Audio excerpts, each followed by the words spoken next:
Денеска православната црква ги празнува преподобниот маченик Дометий, преподобниот Ор и преподобниот Пимен Многоболезлив.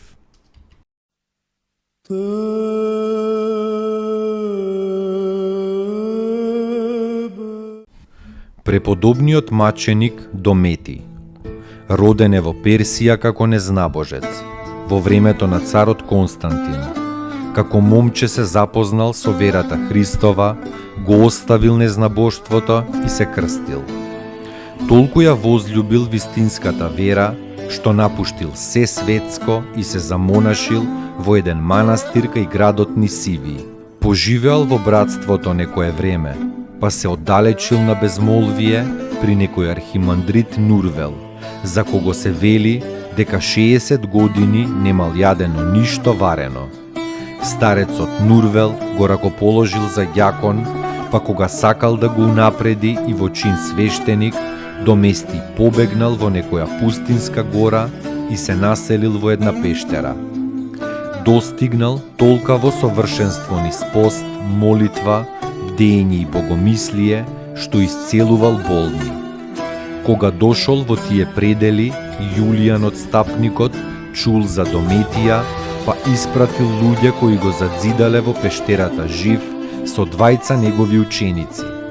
Така го завршил животот свој овој Божи светител во 363 година и се преселил во Царството Божјо.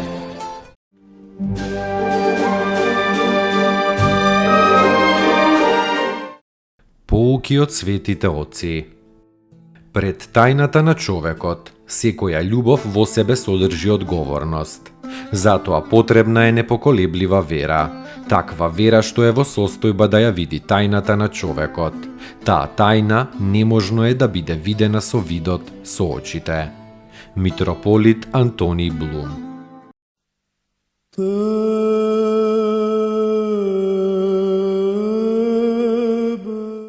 Преподобниот Ор, отшелник Тиваицки, со преголем подвиг достигнал големо совршенство.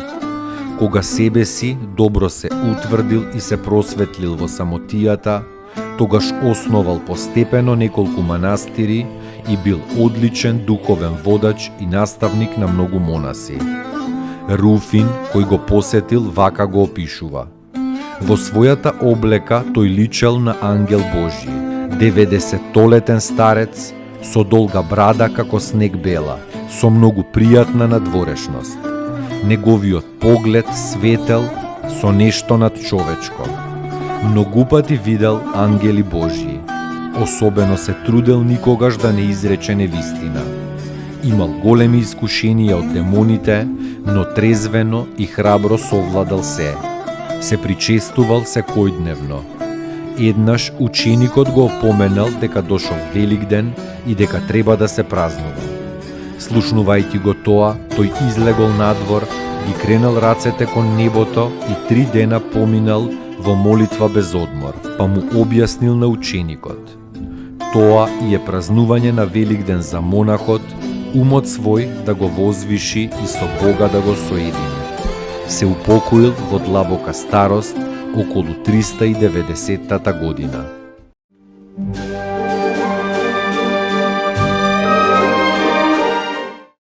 Поуки од светите отци. Сиот наш живот е прекрасна тајна, позната единствено на Бог. Тој се одвива чудесно по некаков таинствен план, кој што не го забележуваме и не го разбираме. Секогаш и во се постои некаква поврзаност на околностите, но целта на таа поврзаност нам не ни е позната. Ние го сфаќаме значењето на оваа или онаа ситуација, но во сето тоа постои длабока смисла. Нема ништо случајно во нашиот живот. Преподобен Варсануфи Оптински.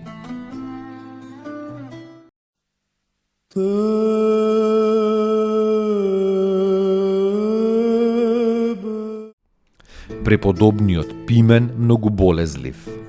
Од малечок болезлив и од малечок жеден за монаштво. Донесен во Печерската лавра заради исцеление, тој тука останал до смртта. Му се молел на Бога повеќе за болест отколку за здравие. Ноќе му се јавиле ангели, го подстрижиле за монах. Во таа прилика му рекле дека со смртта ќе боледува и дека пред смртта ќе оздрави. Така и било. 20 години лежел в постела. Правел чуда за време на животот и бил необично прозорлив. Пред смртта станал од постелата потполно здрав. Веднаш си го подготвил својот гроб и се упокоил во Господа во 1110 година.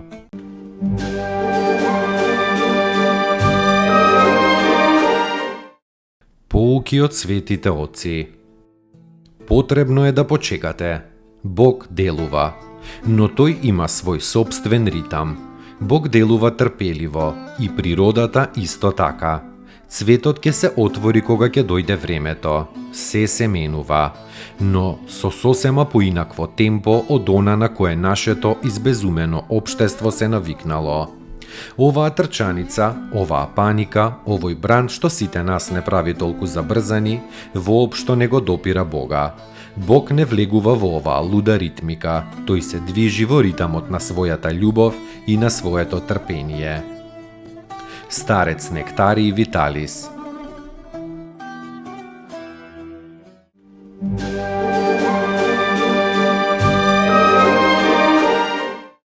Достойно est Јаково истину, блажити Тја Богородицу, присно блаженују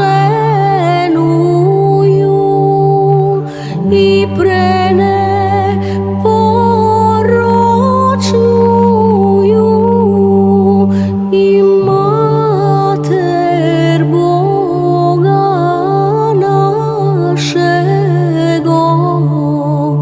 честнейшую Херувим и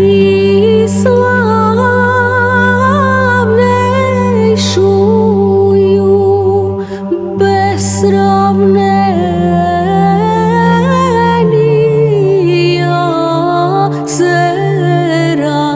Серафим, без истления Бога слова рошую, суштую